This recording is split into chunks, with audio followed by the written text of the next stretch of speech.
Hoje nós damos continuidade ao que nós começamos ontem. Nesse tempo de confusão, de guerras, de agitação, nesse tempo em que pessoas invocam o mal, o coração daquele que é de Jesus e Maria está em paz.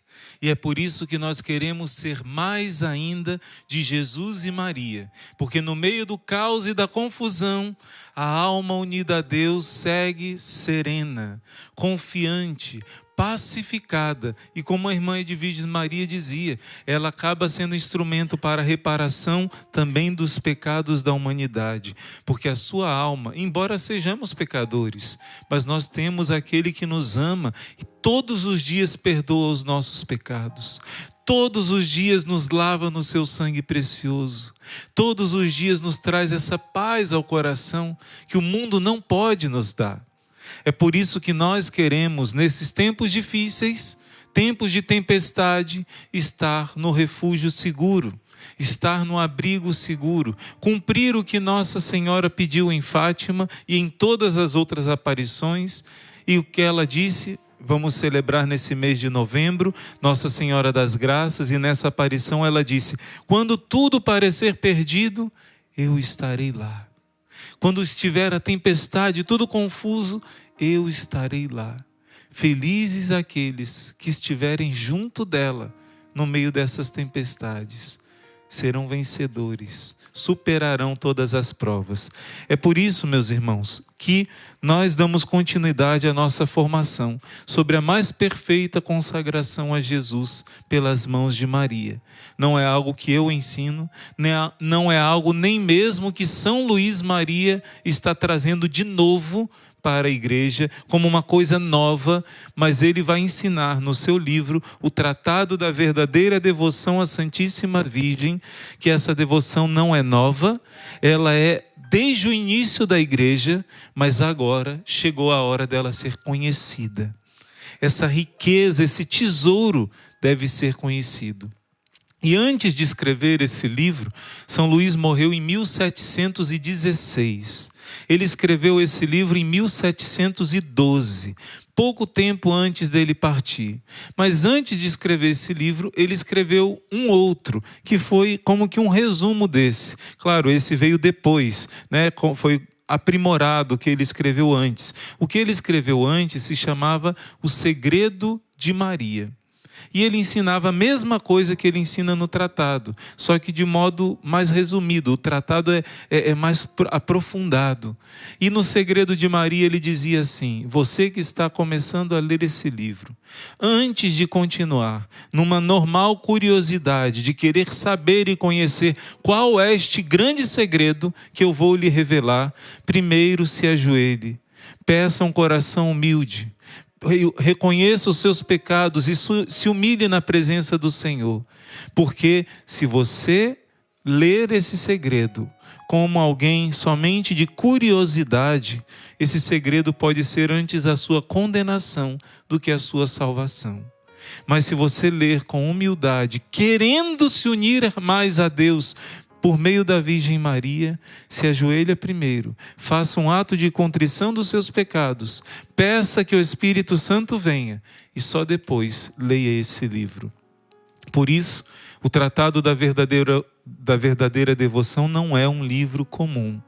Não é um livro comum. É um desses grandiosos presentes do céu que o Senhor nos dá em tempos muito difíceis. Eu já falei ontem que esse livro ficou perseguido pelo demônio, ficou escondido durante mais de 100 anos, mas quando apareceu, surgiu para incendiar no amor a Jesus e a Maria. Tanto que o Papa Pio IX, ele proclamou que este livrinho aqui, que eu estou apresentando para vocês, e que nós precisamos começar a ler logo para fazer a nossa consagração, este pequeno livrinho, ele não tem nenhum erro teológico. Você pode ler com segurança de que tudo que está ensinando aqui é conforme os ensinamentos da igreja. Poucos livros, poucos santos tiveram seus escritos a declaração de que não tem nenhum erro teológico. Até mesmo o grande Santo Tomás de Aquino cometeu erros teológicos. Até mesmo o grande Santo Agostinho cometeu erros teológicos.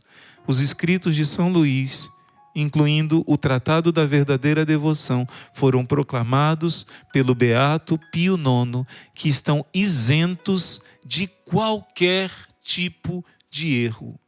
Você está seguro seguindo os ensinamentos da Santa Igreja, una, santa, católica e apostólica. Isso é uma alegria muito grande. Você ter uma segurança que você está seguindo os ensinamentos da Igreja.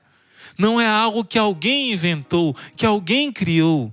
É algo que vem da sucessão apostólica, do ensinamento apostólico. Vem da Igreja. Isso é uma segurança muito grande. E eu quero agora contar para você o que esse livro tem de tão especial. O que essa consagração tem de tão especial. Claro que eu não ouso falar para você em meia hora, 40 minutos, os ensinamentos tão profundos de São Luís. Mas eu quero resumidamente dizer para você, você precisa ler o tratado. Isso é muito importante. Mas eu preciso dizer para você, resumidamente, o que são as formas de devoção a Nossa Senhora.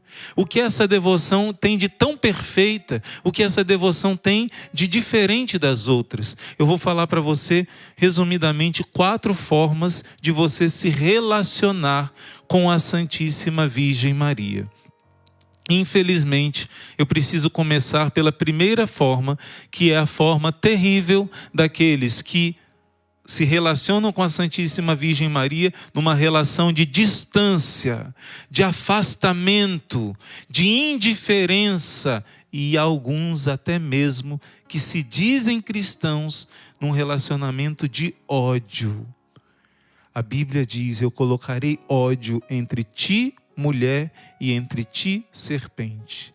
Quando alguém sente ódio pela Santíssima Virgem Maria, como uma vez eu e minha mãe ouvimos, eu era novo, uma mulher protestante dizer que ela era o Satanás, que ela era a Babilônia, xingando Nossa Senhora, dizendo que ela era uma prostituta. Falei, meu Deus, é o Satanás usando os lábios dessa senhora. Perdoa, Senhor, porque ela não sabe o que faz.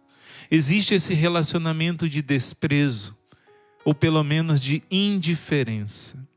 E é por isso que você que vai se consagrar a Nossa Senhora, hoje é dia 31, amanhã, quarta-feira, dia 1º, quinta, dia 2, sexta, dia 3, sábado, dia 4 de novembro, nós vamos ter o primeiro sábado do mês de novembro.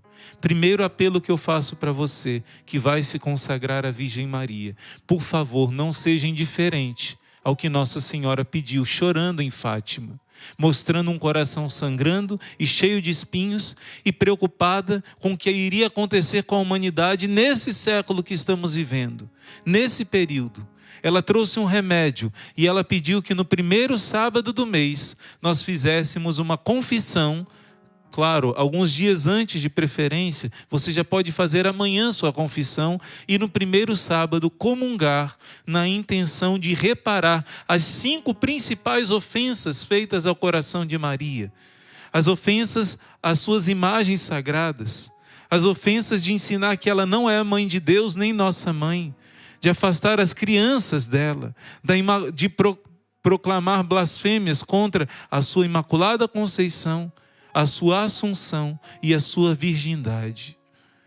Nossa Senhora pediu que nós pedíssemos a Deus perdão, porque Jesus mesmo disse à irmã Lúcia que muitas almas eram condenadas pelas ofensas e blasfêmias contra a sua Mãe Santíssima. Por isso Nossa Senhora pediu reparação, para que as almas não se condenem. Então, o primeiro tipo de pessoas, existem muitas pessoas que detestam Nossa Senhora, ou então que são indiferentes para eles. É como se a mãe de Jesus fosse somente uma incubadeira, só foi usada e não tem valor nenhum. Quanto a Bíblia diz que todas as gerações chamarão ela de bem-aventurada. Quando a Bíblia proclama que ela é bendita, e todos devem dizer isso, nós devemos fazer reparação por aqueles que se afastam de Nossa Senhora. Tem alguns que não são totalmente indiferentes, que não sentem ódio, mas abandonaram a igreja e deixaram a Mãe do Céu. Alguns mudaram de religião, deixaram a igreja e por isso deixaram a Mãe do Céu. Devemos fazer reparação. Gente, Deus está pedindo que todos nós entremos nesse refúgio, e parte desse refúgio é fazer a devoção dos 5 primeiros sábados. Veja o vídeo dos 5 sábados, faça direitinho, peça aos membros da sua família que faça agora. Quando chegou a pandemia, muita gente queria fazer, mas não dava. Pode ser que daqui a uns dias não dê mais. Vamos aproveitar agora para receber a promessa que Nossa Senhora fez. São 5 meses seguidos. E nós receberemos as graças e repararemos o coração de Maria. Primeira forma de relação com Nossa Senhora é essa, repulsiva ou indiferente. A segunda relação com Nossa Senhora são os falsos devotos. Esses primeiros que eu disse nem são devotos. Agora eu estou falando daqueles que se acham devotos, mas não são. Esse assunto, gente, daria uma longa formação, mas eu vou resumir para você as formas de sermos falsos devotos de Nossa Senhora. São Luís vai explicar muito bem. Cuidado, porque sem perceber, a gente pode estar vivendo uma devoção falsa a Nossa Senhora. Você quer corrigir isso na sua vida? Aqui está ensinando. Para se consagrar, nós precisamos aprender isso. Mas de uma maneira resumida, ele fala de 7 tipos de falsos devotos. Primeiros são os críticos, aqueles que se acham muito intelectuais. Alguns estudaram teologia, sabem muito e dizem que é muito exagero essa devoção a Nossa Senhora. E São Luís vai argumentar, vai provar que eles estão errados. Depois, os falsos devotos são os escrupulosos. Esses têm medo de amar muito Nossa Senhora e Jesus ficar com ciúme.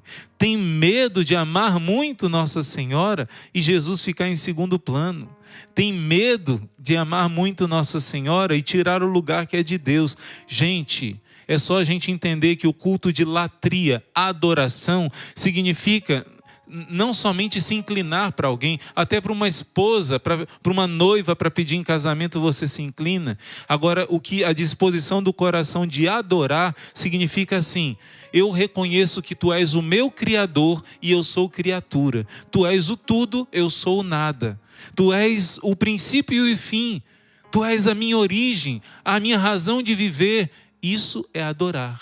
Diante da Eucaristia nós fazemos isso. Ele é Criador, eu sou criatura. Isso é adoração. Relacionamento de Criador com criatura. É o ápice. Agora, amar a Mãe do Céu até o extremo, ela é minha mãe.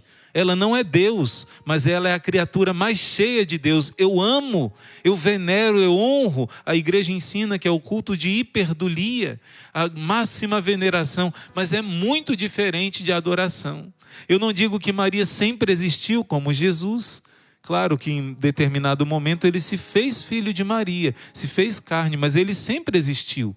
Eu não sempre existi, você não existiu sempre, Maria não existiu sempre. E no tratado São Luís começa explicando, diante de nós ela é gigante, ela é gloriosa, mas diante de Deus ela é menos que um átomo, porque ela é criatura, como nós somos criaturas. Mas porque humilde, Deus a engrandeceu. Então, os falsos devotos que têm esse escrúpulo, medo de amar Nossa Senhora, vão perder em nome de Jesus esse medo com essa consagração. Os devotos exteriores, aqueles que usam camisa de Nossa Senhora, andam com terço, andam com isso, mas interiormente não querem viver seriamente essa mudança de vida, esse amor à Virgem Maria na vida prática. Os presunçosos são aqueles que dizem assim: eu sou devoto de Nossa Senhora, mas você está vivendo adultério. Ah, mas ela prometeu que quem morrer com escapulário vai se salvar e ainda vai sair do purgatório no primeiro sábado. Olha, Nossa Senhora vai dar um jeito de você morrer sem o escapulário, porque quem faz isso está pecando contra o Espírito Santo.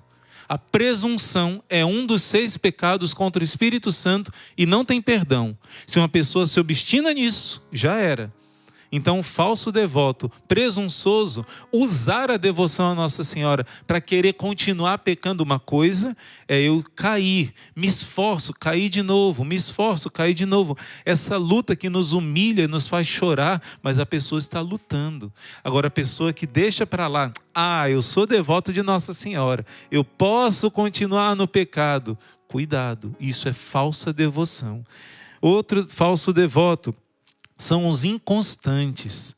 Quando está tudo bem, né? Quando está tudo bem, não. Quando você está precisando de alguma ajuda, você corre para Nossa Senhora. Não, esse daí não é inconstante, não. Vou logo para esse. Esse é um interesseiro. Quando você precisa de uma coisa, mãe do céu, como eu te amo. Tu sabes, mãe, que eu sou um filho devotíssimo, apaixonado por ti. Nunca rezo o rosário, nunca faço o jejum, nunca faço o que Nossa Senhora pede. Não rezo o terço, não faço a devoção dos 5 primeiros sábados. E quando eu estou precisando, eu sou o melhor amigo de Nossa Senhora. Rezo tudo, faço tudo. Esse é o devoto interesseiro. É igual um amigo rico que você visita só quando precisa de dinheiro. Isso não é amizade, isso é interesse. Não é? Um verdadeiro amigo, você sempre está perto, você sempre está disponível. Mas quando você vai atrás de Nossa Senhora só quando precisa, ela não vai te rejeitar, mas você é que está fazendo sua alma definhar. Uma falsa devoção. Outra falsa devoção são os inconstantes. Agora sim, aquelas pessoas que são de pele. Eu estou sentindo um arrepio quando eu rezo esse rosário, quando eu vou no dia da Imaculada lá no Instituto Resd, ainda fala assim, né? Eu sinto uma coisa assim tão boa, eu todo dia 8 vou lá, mas em compensação o resto dos dias não reza terço, não faz nada para Nossa Senhora. É só cristão de sentimento. Quando eu estou me sentindo bem rezando o terço, eu rezo. Quando eu estou cansado, suado, difícil de rezar, com sono, aí eu não rezo. Isso é devoto falso, inconstante. O constante, mesmo na dificuldade. Mãezinha, eu estou cansado, eu não queria, mas eu vou honrar meu compromisso de terminar o meu rosário. Pai nosso que estais nos céus. Estou com sono, eu vou caminhar para ver se eu consigo. Deus me ajuda para eu cumprir e eu honrar Nossa Senhora e salvar as almas dos meus irmãos que precisam, né? Isso é o devoto constante. Tem os devotos também, por fim, os devotos hipócritas. São aqueles que vivem... Eu já conheci pessoas, Deus abençoe, né? Mas que viviam pecados gravíssimos, escondidos, mas usavam uma capa de devoto, parece com o exterior, mas esse é pior que o exterior, o hipócrita.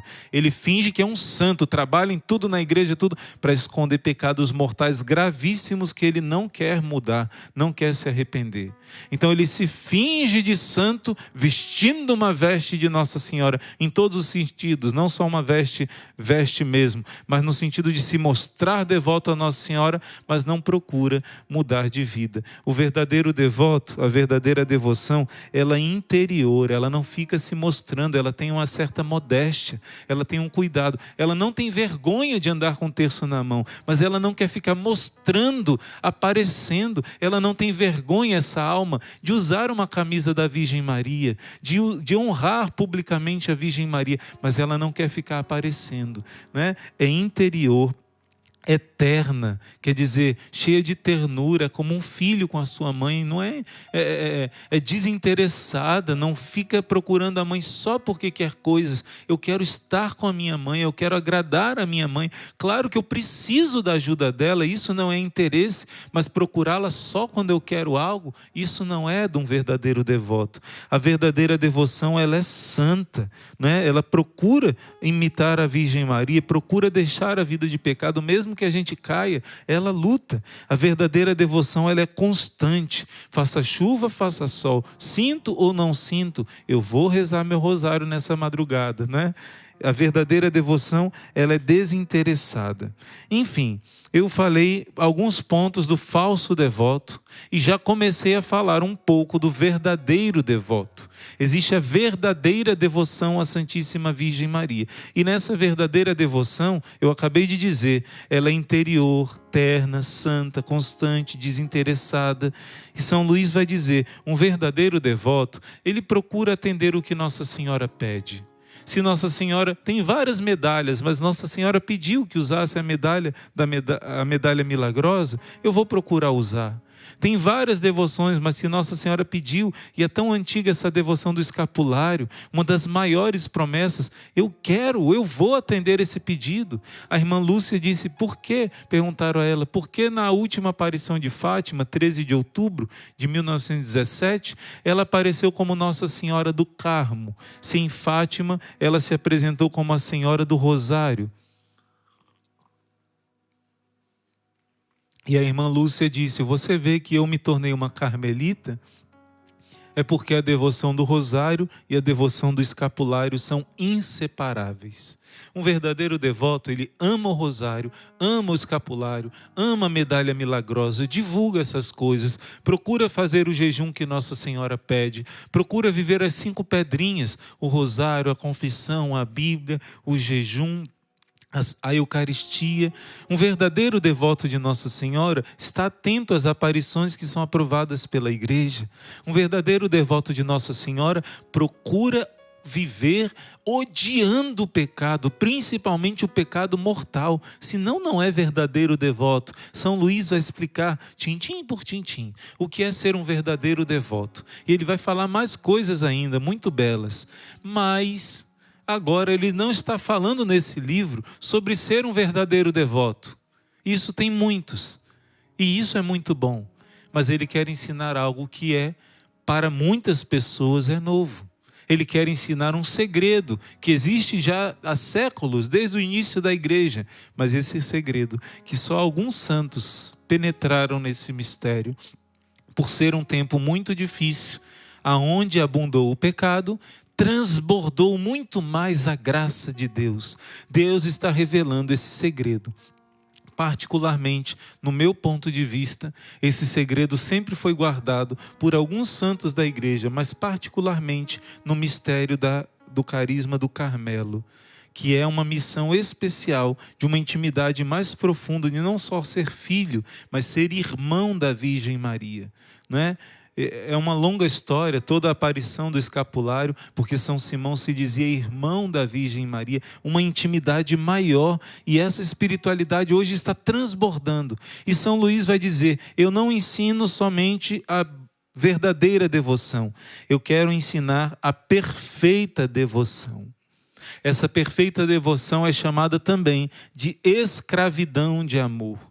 Quando São Luís estava escrevendo, o diretor espiritual dele o aconselhou. É melhor você não dizer escravo de Maria, embora não seja errado. Fale que é escravo de Jesus por meio de Maria. Não que você esteja errado nesse termo, mas porque pessoas que são ignorantes e pessoas podem ser levadas por algumas pessoas doutas que têm má intenção e podem confundir a cabeça das pessoas. Então ele vai explicar, não é errado dizer que é escravo de Maria, de jeito nenhum, mas para não confundir os fracos na fé, vamos chamar escravos de Jesus por meio de Maria. Mas irmão, escravidão já acabou aqui no Brasil, desde 13 de maio de 1888, Princesa Isabel, aquela não era escravidão de amor. São Luís vai explicar aqui, o demônio tem os seus escravos, escravo dos vícios, dos prazeres, e que adoram a ele, sem perceber. Pensam que estão servindo a si mesmos, estão adorando o inimigo.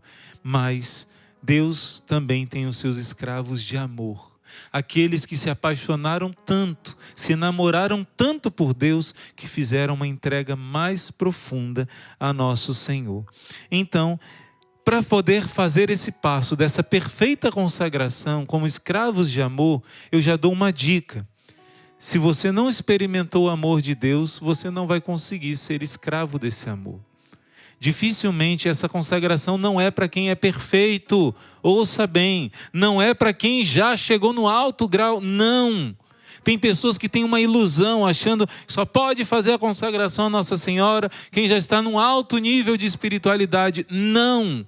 Para fazer a consagração total a Nossa Senhora, precisa de um coração de criança. Se você ainda não teve uma experiência com Deus durante esses 33 dias, peça. especialmente a palavra de Deus. Quem não tem amor aos 10 mandamentos, a palavra de Deus, vai ter um pouco mais de dificuldade de fazer essa consagração. Por isso é muito importante, aqui no nosso instituto, a gente disponibilizou o CTH para você fazer um aprofundamento nas Sagradas Escrituras, o Centro de Treinamento Hesed, e tem vários estudos, entre eles a Sagrada Escritura. No aplicativo do Instituto Hesed, nós temos também um estudo anual, você no ano inteiro lê a Bíblia toda. No CTH você tem um aprofundamento em estudo dos livros bíblicos, a história dos livros bíblicos e tudo. Mas aqui no aplicativo você pode ler a Sagrada Escritura de uma maneira organizada durante um ano inteiro. Por que a gente faz isso? Porque se a gente não tiver contato com a palavra que ilumina a nossa alma, a gente não vai ter uma experiência com Deus vivo, experiência de amizade, de relacionamento, de comunhão, não é? Então, se você não tem essa amizade com a palavra de Deus, comece hoje. Que a Bíblia seja a sua melhor amiga, que você anote, sublinhe, que você use para valer a Sagrada Escritura. Porque quando você tem essa experiência do amor de Deus, tudo fica mais fácil. Tudo fica mais fácil. Então, por fim, eu quero dizer que nessa consagração à Nossa Senhora, nós vamos nos preparar agora por meio de 4 principais meditações. E agora eu encerro a minha pregação dizendo que nesses 4 blocos, de formação, você vai se preparar para se consagrar a Nossa Senhora. Primeira coisa de todas, você precisa ler o Tratado da Verdadeira Devoção. Esse livro não é grande, mas é importante que você leia com calma. Você vai iniciar uma batalha espiritual para poder ler esse livro. Se recolha num lugar um pouco mais tranquilo, separe seu horário de leitura e peça ao Espírito Santo a cada dia que você dê um passo nessa leitura desse grande livro que foi tão perseguido pelo inimigo e que agora nós devemos ler. Você que já fez a consagração, não é obrigatório ler de novo, mas se possível seria muito bom, não é? E durante os 33 dias nós preparamos também o livro dos exercícios espirituais. Irmão, é obrigatório usar esse livro? Não é obrigatório. Mas esse livro dos exercícios você vai poder usar todos os anos, porque a consagração deve ser renovada anualmente. Pelo menos uma vez por ano deve ser renovada. E esse livro nós do Instituto Hesed preparamos com todo carinho para você. Por isso a gente preparou o combo do tratado e do livro da consagração, dos exercícios espirituais. Aqui não é um livro para se ler, aqui é um exercício espiritual de cada dia, Eu repito, dá para fazer sem o livro? Dá, mas o livro é um enriquecimento muito grande, como aconteceu na Quaresma de São Miguel. Quem teve o livro soube dizer como foi rico usar aquele livro, na nossa Quaresma de São Miguel. Assim também a consagração precisa desses 33 dias de exercícios. E nós vamos começar amanhã. Como serão os exercícios espirituais? No próprio terço do combate vai ser feita a meditação. E essa meditação vai ser colocada o vídeo aqui no canal, junto com a oração do dia. Todos os dias nós temos que fazer uma oração própria do dia. E como que estão divididos esses 4 blocos? Aqui nesse livrinho, e durante esses 33 dias nós vamos viver. Primeiro são 12 dias para se desapegar do mundo. Eita, o Espírito Santo começa a fazer uma faxina dentro de nós. Nessa hora você começa a pensar, será que eu tenho que consagrar mesmo? Meu Deus, como eu sou indigno. Aí depois entra 7 dias de conhecimento de si mesmo. E o Espírito Santo começa a te mostrar quem você é aos olhos de Deus. Isso já nos prepara para o aviso que virá, Felizes os consagrados a Nossa Senhora que já estão preparados para o aviso profetizado em Garabandal. 7 dias de conhecimento de si mesmo. Depois, 7 dias de conhecimento de Nossa Senhora. Ai, que alívio, depois de ficar 7 dias olhando para as nossas fraquezas e misérias, olhar para a bondade da Virgem Maria, para a maternidade, conhecer melhor. Nós vamos ter pregações todos os dias sobre esses temas. E, por fim, a meta última é os 7 dias de conhecimento da pessoa de Jesus Cristo, que é o próprio Deus feito carne. É o mistério, como a gente diz na missa, ele é o mistério da fé. Eis o mistério da fé, diz o padre, depois de consagrar o pão e o vinho no corpo e o sangue do Senhor. Portanto, gente, eu quero... Hoje, nesse dia que é a batalha espiritual, vamos ter agora uma oração de clamor, vamos rezar o terço do combate, vamos ter o arsenal jovem, o nosso louvor é a maior arma contra Satanás, vamos ter depois uma vigília inteira, uma santa missa, 11 horas, né? Uma vigília inteira em reparação, mas já declaramos que nós vencemos. Aqueles que optaram por Jesus e Maria já venceram. Mas o que nos espera nesse mundo não é algo nada fácil. Aqueles que estão longe do coração de Maria, esses é de se preocupar. Porque nós já estamos às portas do triunfo do Imaculado Coração de Maria. O mal está avançando, mas o triunfo já está se manifestando. Isso é certo. Nossa Senhora prometeu e vai cumprir. Agora, triste daqueles que estiverem fora desse triunfo, fora desse coração. Por isso chama todos. Durante o rosário, nós vamos estar em sintonia com as formações da consagração à Nossa Senhora. Então é um tempo importante de estarmos no rosário da madrugada e à noite na formação da consagração à Nossa Senhora, para no dia 8 de dezembro, nós todos juntos fazermos a nossa grande consagração.